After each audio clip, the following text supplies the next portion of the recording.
Shalom Chaverim, I'm Stephen Ben-Nun. You're watching Israeli News Live. It's April the 7th, 2019. And of course, the title of our broadcast, Global Conflict, Serving an Elite Financial Agenda.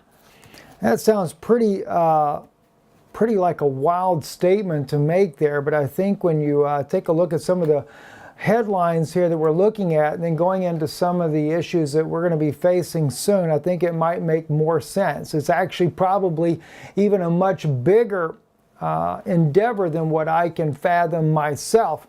We already are looking right here on in France right now. It's just really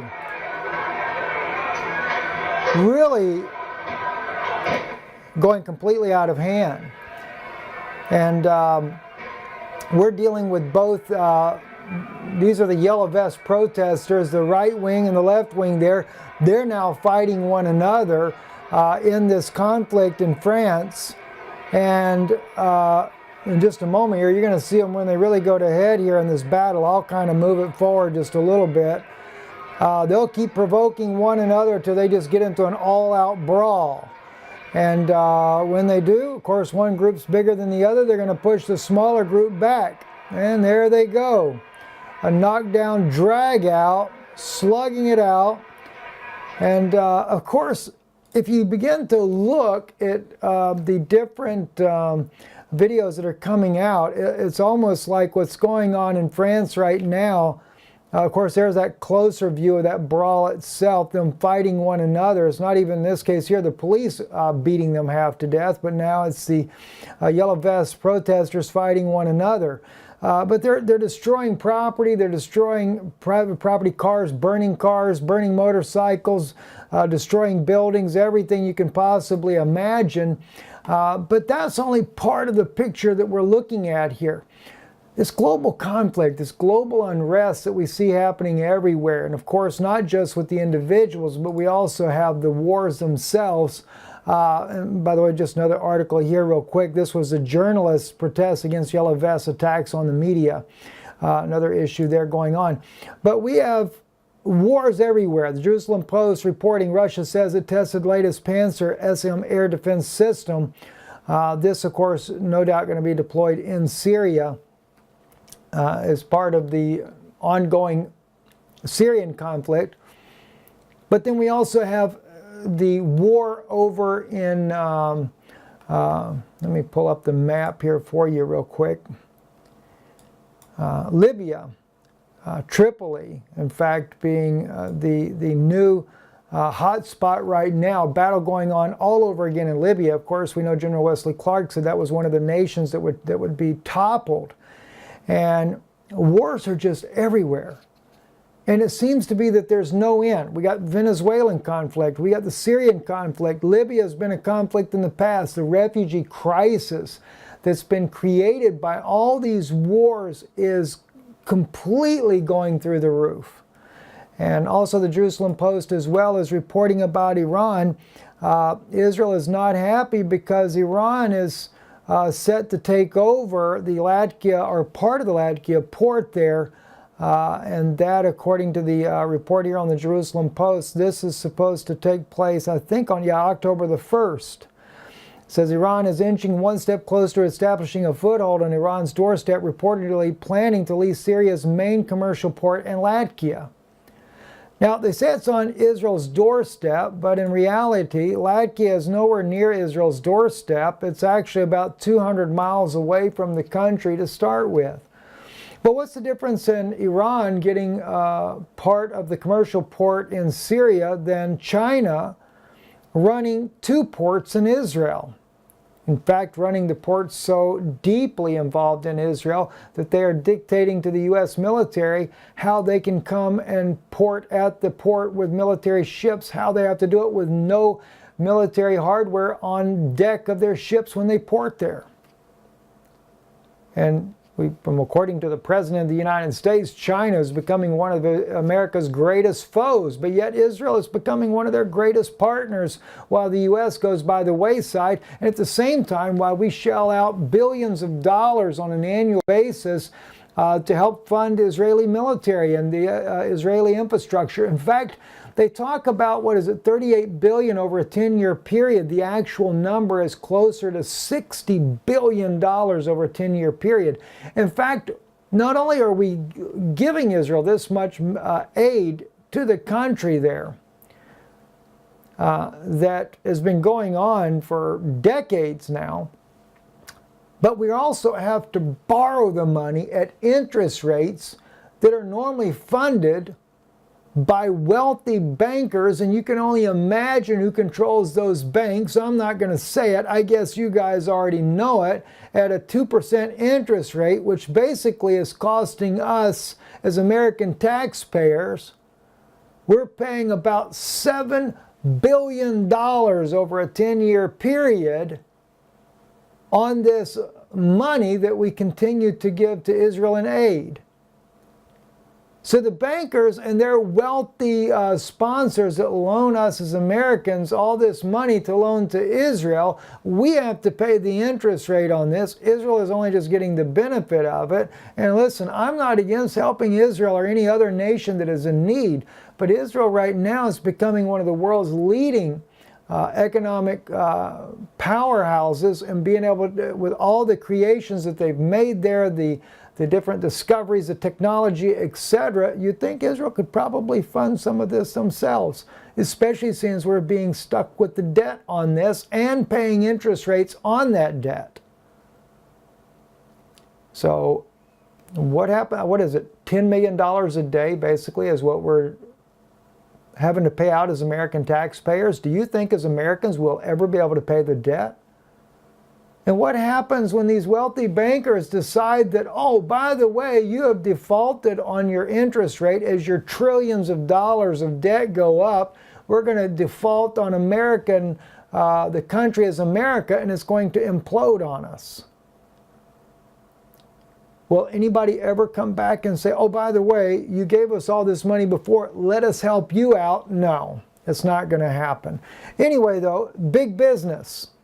All these wars that are happening, the war in Syria, the war in Iraq, the war that's about to happen in Iran, the war that's going to happen in Lebanon in the not so distant future, Libya turning into another war zone all over again. In Europe, we have refugees by the millions. We have refugees in America. In fact, we're creating our own refugee problem on our southern border that also has become a mega multi-million-dollar industry for these private contracting companies, and I'm not going to begin to tell you who owns those. I'll let you just think about it. All right? So let me look at some other things. This is what kind of got me started on this. I saw this article on TASS Russian news there. Lavrov, U.S. occupation of the territory of Syria hinders the solution of the problem of the Rukban camp. The Russian foreign minister also noted that Moscow is in favor of early disbandment of the camp. Now I realize that Vladimir Putin is working very much in behind the scenes to, some people think that he's actually helping the situation, but Russia's got their own agenda, their own national security interest, and of course they're also making millions and billions of dollars, or rubles in this case, for the Russian elite that are also controlling their banking system and their multi-mega billion-dollar industries and arms sales as well. So Russia's got their own plan. But I will give the Foreign Minister Lavrov credit. He wants to disband these refugee camps, bring the refugees back home so they can rebuild Syria once again. That would be the smart thing. But there's major opposition to this. Stopping the illegal U.S. occupation of Syrian territory is the easiest way to solve the problem of the Rukban refugee camp, that he says. This was announced on Sunday by Russian Foreign Minister Sergei Lavrov. He says, I believe that the simplest and most effective solution would be to stop the illegal occupation of this territory by the United States, he said. We have Russian, Jordanian operational headquarters for refugees in Amman. U.S., I hope that they will be more constructive in addressing this very acute problem for Jordan. The Russian minister drew attention to that fact. The problem of the stay of Syrian refugees need to encourage them to return to their places of permanent residence is very sensitive for Jordan now. As I understand, there are 1.3 million refugees from Syria in the kingdom, he said. This, of course, is very heavy burden that affects the socio-economic situation, and this problem should be solved. We have a common opinion that I can't say the word right. Forget it. Repatriation, I think, should be voluntary and non-discriminatory. But why is it, though, that the U.S. is not willing to let these refugees go back? Same thing going on over in Europe. In fact, they send scares to the refugees there saying that when you get to Syria, they're going to try you as criminals for abandoning the country at a time of war. Well, maybe they will. I don't know if they will or not. But I started doing some digging, though. I wanted to see, why is it that the U.S. is not letting them out? Well, it's big business. And there's a lot of countries and a lot of wealthy private contractors that are benefiting from these refugee camps. In fact, not only benefiting, but they're exploring ways to make even mega millions more from these refugees that are displaced. And I think in the long run, it's going to serve as a way to contain the masses in a new world order where they can control them in these little tiny mini cities that they're planning on building out of these refugee camps. Right? Another thing that happens as well, notice this right here. There's 50,000 people in the Rukban camp. And out of that, we come up with this. The United Nations said it was delivering food, sanitation, and hygiene supplies, nutrition, and health assistance to 50,000 people in Rukban, an area under rebel control and an operation expected to take 3 to 4 days. The Syrian Arab Red Crescent is also taking part of the convoy, which will also involve an emergency vaccination campaign for 10,000 children against measles, polio, and other diseases, a UN statement said. And what do you know? Big Pharma. Big Pharma is making money, and not only making money, but it's got themselves 10,000 new guinea pigs. Get to test the new measles vaccine. You remember that little scare that they brought up here in America just recently, the outbreak of measles down at Disneyland in California? Oh, wow, such a great scare they brought to the American people. How many, what did they have, 50-something people, I think, 51 confirmed cases of the measles, and how many millions of people were visiting Disneyland? As my wife will tell you, measles, mumps, chicken pox, these are all part of a natural order for children. I had all of those when I was a kid. Helps your body to develop the immune system that you need to be able to fight off more serious illnesses later in life. But oh no, we're going to create an epidemic. And it may not just be the measles. They may have some other kind of vaccine mixed into there. You know, another one of those autism accelerated type vaccines that just really drive the human body into a desperation. So yeah, they're making money from all the medical care that is needed, and there are private contractors that are heavily involved in offering the medical community this help, because why? They're being funded by all the nations that have to host these people in these countries. Well, it's bigger than that, though. See, how private companies are exploiting the refugee crisis for profit. That's an article came out on The Independent, and this was back on Friday the 23rd, October 2015. Across Europe, some of the most vulnerable people are being seen as financial opportunity. And they focus more on the financial gain of the private medical industry that was making money because the government's got to fund all this. So they're making big bucks there. But that's not the only place where the big bucks are made. This is where it really comes down here. This is from TakePart.com, a very extensive article. Let me just kind of scroll back up right here. The for-profit refugee camp. The for-profit. Now, oddly enough, when you go through this article, those that are behind this is from a very interesting architectural group that believes that they can save governments millions of dollars by turning these refugee camps into little mini cities. Now, I kind of find it interesting in some of the names, too, that you get in here. Like in this case here, you don't often hear the terms business plan and refugee camp in the same sentence, but Kleinschmidt isn't your ordinary humanitarian worker. Kleinschmidt. You can look it up online for yourself. You can kind of see it's German descent.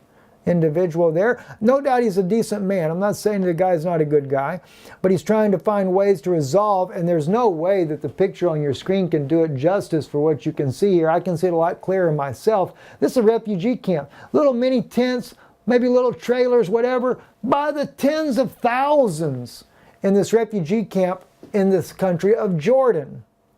But there again, instead of just disbanding this camp, these guys are working on ways to be able to make this as a pilot project, you might call it. In fact, they have in the same article right here, says here, let me just back up just a little bit. In many ways, Zatari, that's the name of the camp there in Amman, Jordan, already has plenty of the trappings of the metropolis. It has schools, hospitals, mosques, a few paved roads. Refugees have opened hundreds of unlicensed kebab stands, hair salons, and mobile phone kiosks. Much of the local economy is pure pilferage. 1/4 of all the camp residents are estimated to illegally sell donated food, tents, and other aid. The reformers' idea is to regulate all this commerce and add more. The reformer ideas. See, they got reformers that have come into the camps to figure out they can't, in other words, all right, they're being able to manage this stuff on their own, but they got to reform it and add more for the people so they can make in these private industries these multi-billions of dollars off these poor refugees. Gets more interesting. The reformers' idea is to regulate all this commerce and add more. Let entrepreneurial types and even big corporations make money meeting people's needs. Well, they're being honest. Let me just highlight that for you, right? Let entrepreneurial groups and big corporations make money meeting people's needs. Connect the camp to Jordan's water power, transport, and waste system and make those who can afford it pay for using them. Make Zatari a contributor to the local economy instead of a burden on it. They're trying to make it look like the refugee camps can be a utopia, right? You can call it a camp, a city, whatever. It's still a densely populated place full of people with the same needs and aspirations as people everywhere, said Don Weinreich, a partner at Eniad Architects, who oversees a joint project with the United Nations and Stanford University to develop ways of designing refugee camps to make them operate more like urban environments. You can plan or not all you want to, but when the plans are out of sync with people's desires, the desires will win out. So they're using the situation there that's going on in these refugee camps, and they are planning to make it like refugee camps are some kind of utopia, but where businesses can make money off of these people, meeting their needs, so to speak, basically, because, you know, they realize when these people are displaced, there's a lot of these people coming that got money. Might be in banks somewhere, but so much bye-bye to your little account. We're basically creating what? FEMA camps in different countries. But you know what really gets me is this name here, Don Weinreich. That's another one of those names, I guess you can figure out where that name comes from, right?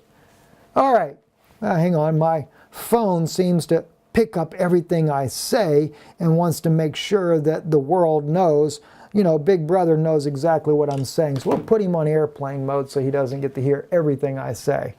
All right, anyway though, this company though, Eniad, maybe I'm pronouncing it wrong, Eniad, I don't know, E-N-N-E-A-D. I got curious, as I did with all the people mentioned in the article. I began to look up these individuals in here. I want to know, and then I want to know who this Eniad is, because this guy, Don Weinreich, from this architectural firm working with the United Nations and Stanford University, is looking to designing refugee camps to make them operate more like urban environments. I call it the refugee utopia, right? And what is it to do? It's to bring about profits. And you're going to find out in a minute just what kind of profits they are. Well, let's take a look at the company. All right. This is these are the people here at Eniad, the partners Eniad, the architectural company. And let me see, get the right page here. All right, this is their main Eniad, no, that's Eniad lab. A little different there. Let me back up here. Get back to their website there. They would just go to Eniad itself. How does architectural engage the public to rescue endangered species and restore natural ecologies? By the way, the man that developed this company, very, very hard to find out his past. Very well hidden.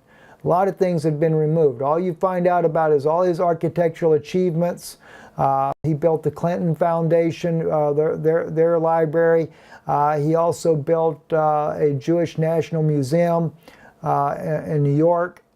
Very well-known man for his work, but very known little about him privately. But at any rate, though, the very name of this architectural company also made me wonder, where did they get this name from? Well, that was very interesting, because Eniad actually comes from this right here. Let me just blow this up bigger for you so you can see it. I want to make sure you guys can really see it. Eniad were the 9 great Osirian gods. That's what Eniad is.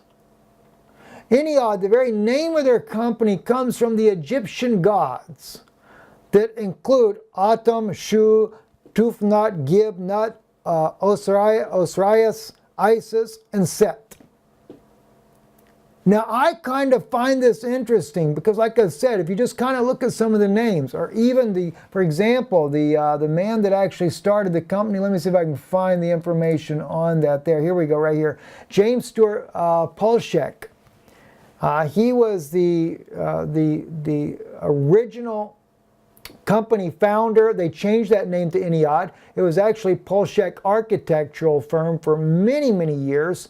And you know, the funny thing is, you could never find anything about this man's past, who his mother, who his father were, was he married? In fact, I found one thing on Ancestry.com originally that I saw this part about Jewish, and then when I went to click on it, boom, it was gone. I'm like, well, that was weird. But then I found this one part here in the Boston Jewish Advocate wedding announcements. All the wedding announcements from 1905 to 2007, where they've kept their record of Jewish weddings.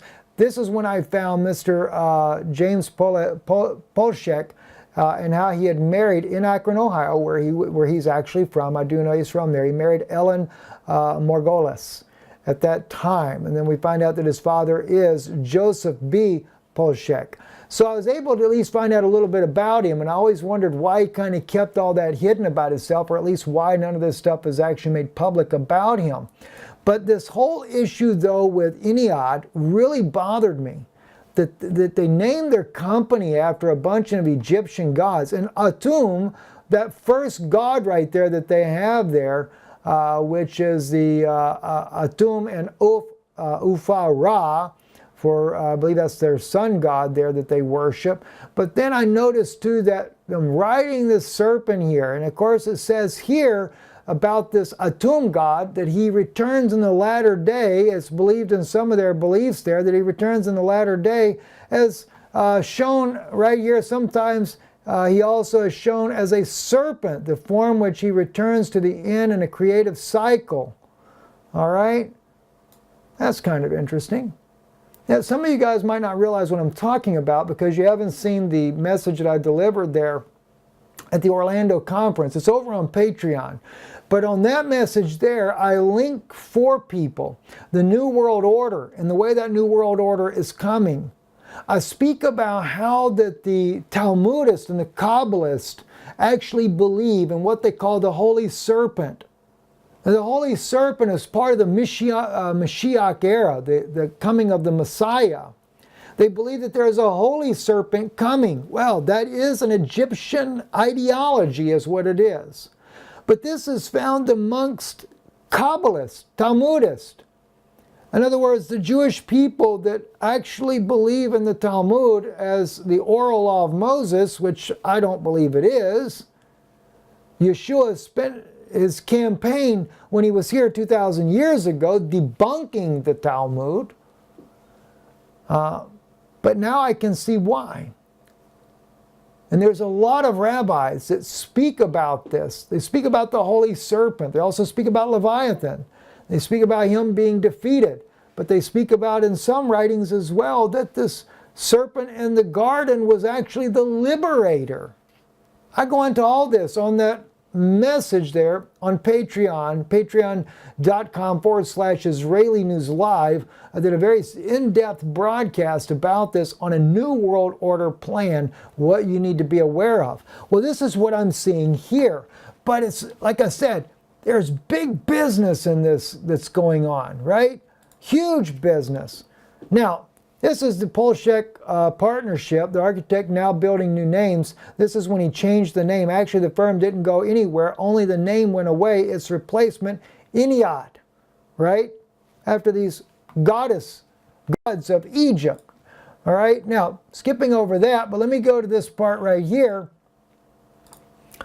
This is later in that same article where they're talking about transforming these refugee camps. And by the way, when you read the article, they're not just talking about refugee camps only in Syria or in Jordan or whatever. They go into the refugee camps on a global basis. In fact, the very man speaking in here or there's a couple of guys in here actually speaking for the actual company there, the Iniad company, they're speaking about, even in the case of the Katrina catastrophe in America, that they would need to build camps for places like that as well. I'm sure Venezuela will be in the market in the not so distant future, but here's another reason for the building of the plants. The cities, these refugee cities that they want to make, these urban refugee utopias they want to build.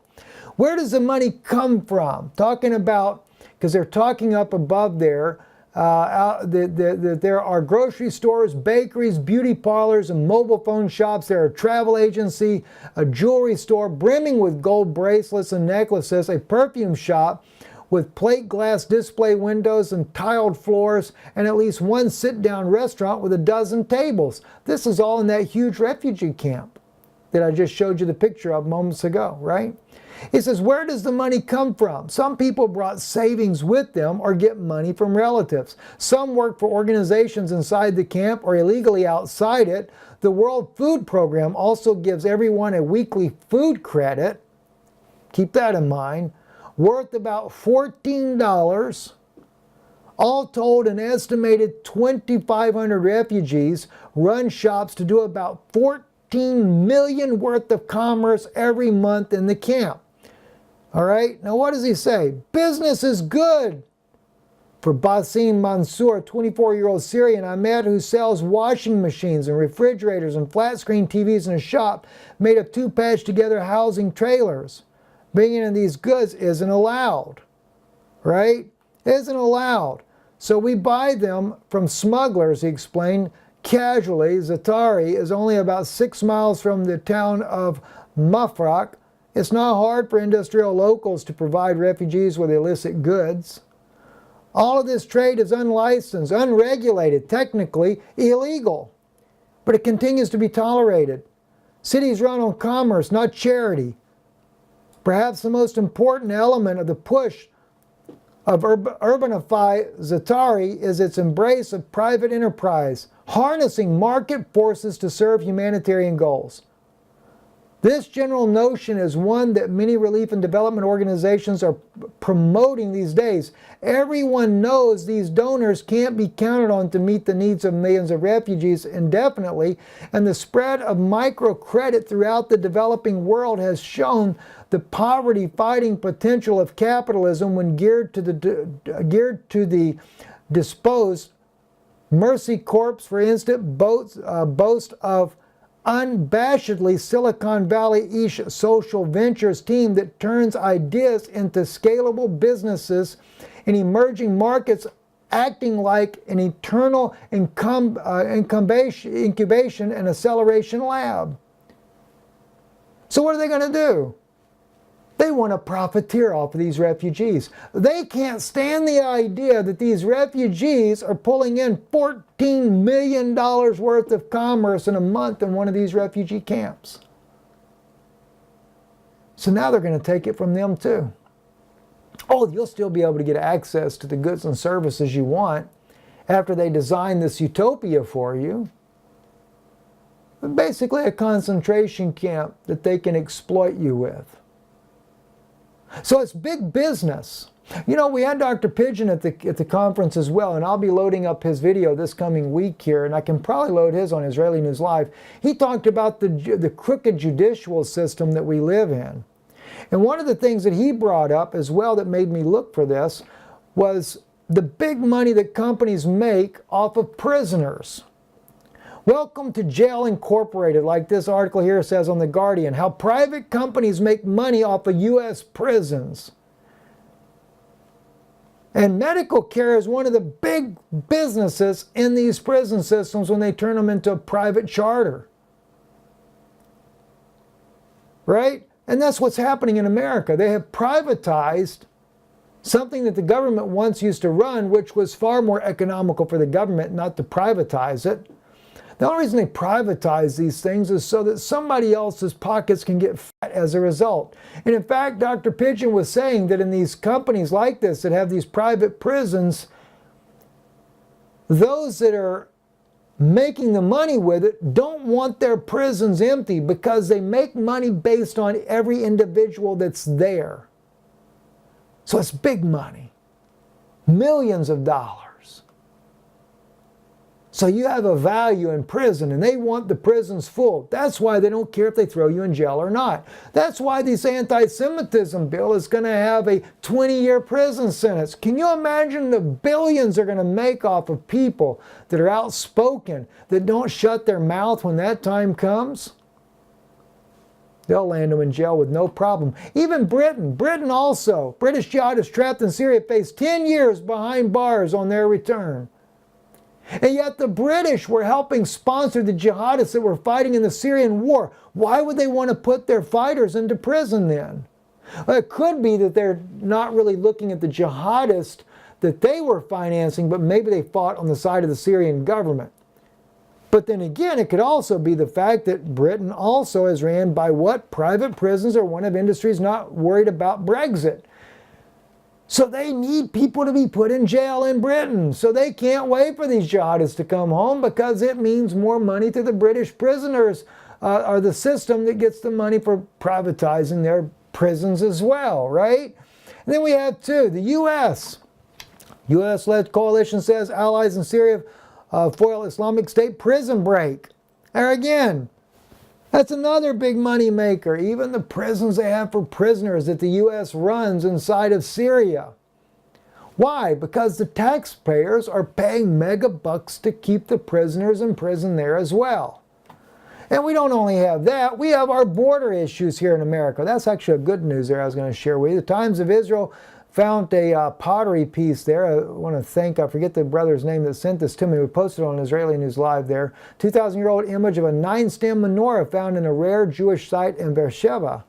There it is right there showing you on your screen there. 9-candle. That shows you the Hasmonean dynasty that overtook the temple and changed it from a 7-candle menorah to a 9-candle menorah. You probably don't know the truth about the miraculous oil that was found that burned for 9 days. Look it up in the Talmud, you'll find it there. Anyway, back to the issue about what's going on. I may not have put it there. Oh, by the way, there was our interest that we're paying over 10 years for the amount of money we're giving to military aid in Israel. And by the way, all this military things that are going on, even Trump building the wall and the refugee crisis on our border, and I wished I'd have kept those up here as well. I found several of those articles as well. Do you know that the Trump administration and the Obama administration had a great reason to make sure that they separate the families? I know, those of you that love Trump, it was Obama that did it, not Trump. Yeah, no, they both did it. You know why? Because private industry is making millions of dollars from aid money that is paid by the taxpayers to keep the refugees incarcerated. The Catholic Church itself makes millions as they get the children. Wow.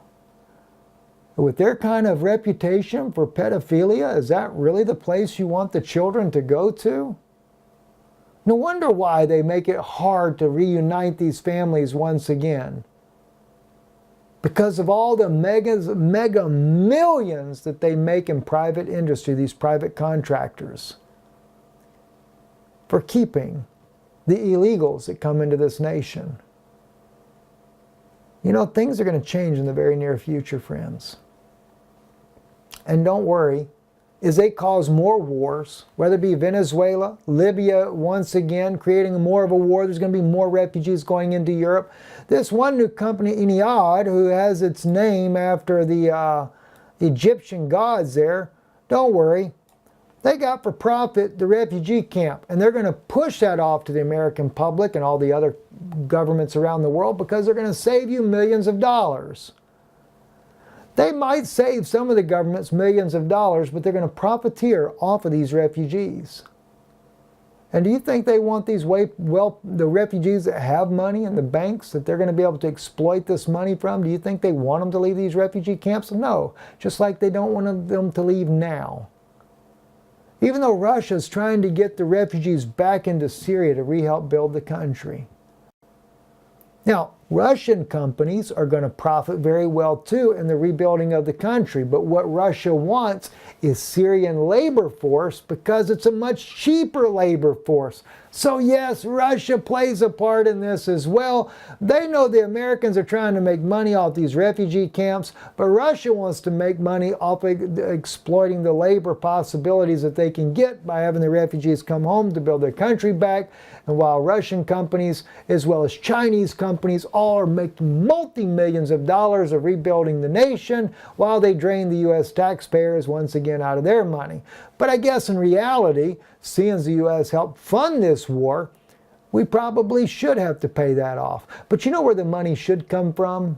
These wealthy companies that are backing this desire to do war that Israel under Netanyahu is wanting to do, it should be those companies and those individuals that have promoted the war against Syria. They should be the ones to fund all these projects of reconstruction.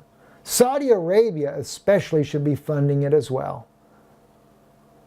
I'm Stephen Benoon in a world cycle of never-ending profiteering. War is money. As Murad Gazdiev says on RT, it's big money for America and for the American businessman. But Murad, my good friend, as I would say to you as well, now we see that the refugee camp is a new way of making money on a future plane. I'm Stephen Benoon with Israeli News Live, Erev Tov, in a world of Ein Shalom. Good night.